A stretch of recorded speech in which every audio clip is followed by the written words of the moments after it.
Hi, everybody. Welcome to Math with Ace. We are continuing with statistics, and we are talking about inference today.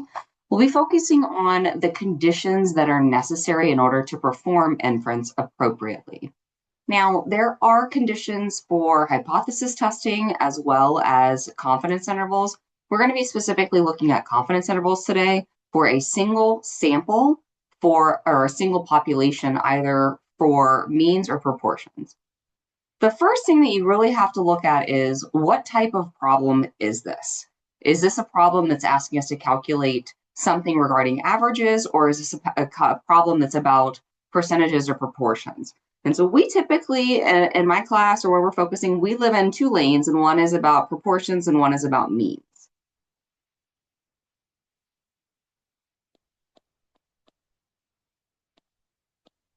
And means are typically the numerical average. We have a proportion, and proportions are represented as fractions, decimals, percents, but they are typically a success out of a whole group that we're going to be looking at, and they're binary.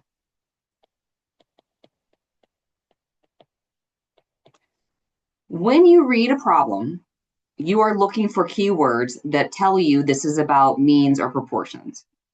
Somewhere in the problem, somewhere you're going to be told the average is, or the standard deviation, or the mean. So you're looking for the keyword of mean or average.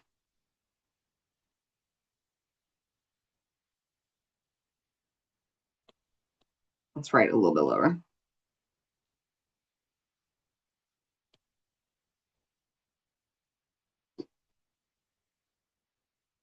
The keyword here is more of, it doesn't say average, but it does say proportion or percent, or tells you something out of a whole.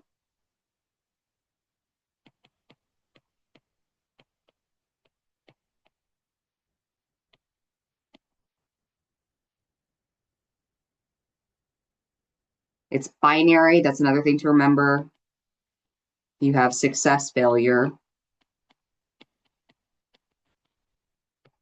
And then we've analyzed the sampling distribution of sample proportions and the sampling distribution of sample means, where we've looked at what the mean of the distribution is and the standard deviation or standard error, as we're going to be using in confidence intervals. So in order to check conditions, what we're doing is we're making sure, is it valid for us to make generalizations to the population? Can we actually use this information because it was collected appropriately? And the first thing that you want to do is you want to check that it was randomly sampled, or there's some sort of random assignment. So the first condition is random. And that's true across the board. The conditions are the same. How you check them might be different. There's one condition that's how we check that's different in these two scenarios.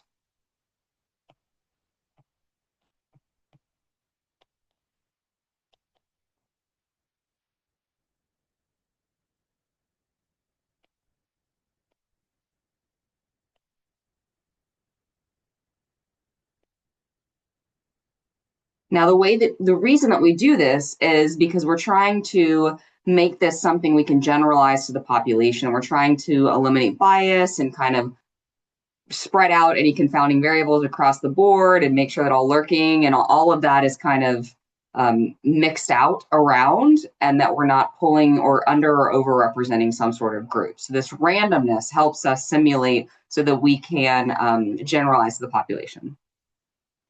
The second thing that we want to do is we really want to make sure that our sample size is small in relation to our population.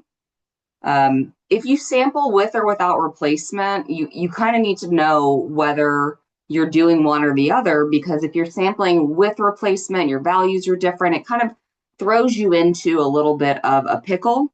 So without that information, what we're doing is we're saying, look, as long as our sample is less than 10% of our population, then there's not a chance that I would get the same person twice or something like that. Okay, so we want what we're called independence. And this is true for both. And what that would look like is you need to check that the sample is smaller by less than 10%. Some people say 5%, but less than 10% of the population. So N, little n stands for sample, is less than or equal to 10% of big N, which is the population size. And a lot of times you don't know the population size, you're making a guess. But if I'm talking about the country and I only sample 25 or 200, maybe even 200,000 people, that's small in relation to the population of the country. So sometimes you're going to have to make a statement of whether or not it's independent without knowing the population size. So you want the sample to be less than 10% of the population size. And I'm just going to arrow this over. This is the same as well.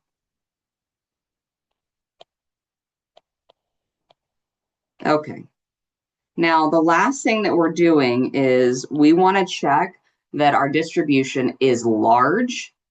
And another word that we use for large is normal. And so what we're doing is we're getting to a point where we're checking, is our distribution going to allow us to perform normal calculations? Meaning, can we use the bell curve and can we find the area under the curve that corresponds to a probability in order to help us with this? And there are certain conditions that must be met in order to use the normal distribution. Your sample size needs to be large enough. What that means for proportions is that successes and failures must be at least 10.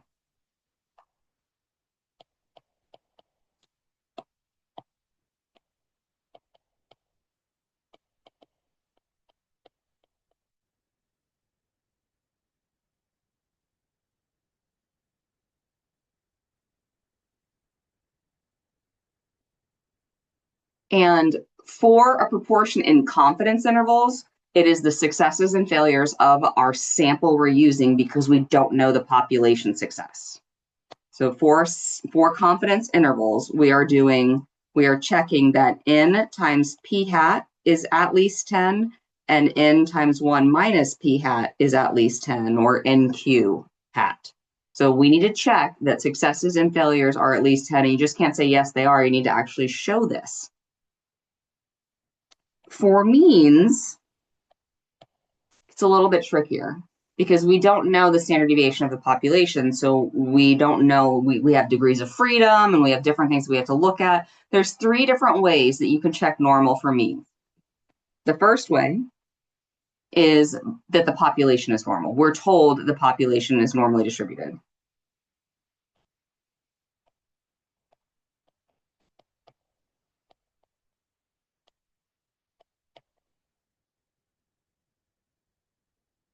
Is that likely? No. Does it happen in a perfect world of statistics class? Sure. The next way that we could check is by the central limit theorem. If you recall back to the confidence intervals of means, we talked about the central limit theorem and how that allows us to use the normal probabilities. There's a certain number that we need to hit.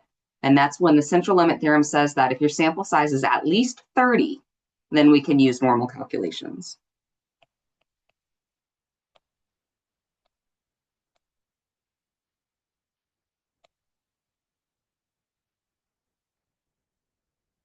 And lastly, if your sample size is small, so not 30, you need to make sure that there is no strong skewness or outliers.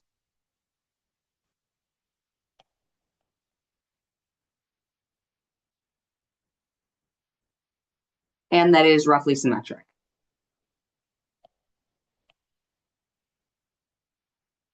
You can check the QQ plot or the normal probability plot to check this. You can look at a histogram and you can look at a box plot to help you determine whether you can use normal calculations here. But it's really important that you have to graph. Okay, so those are the 3 conditions. Those are the 2 situations we're going to be dealing with. Next, we're going to get into a couple of problems where we check these conditions for the problems. Thanks for watching.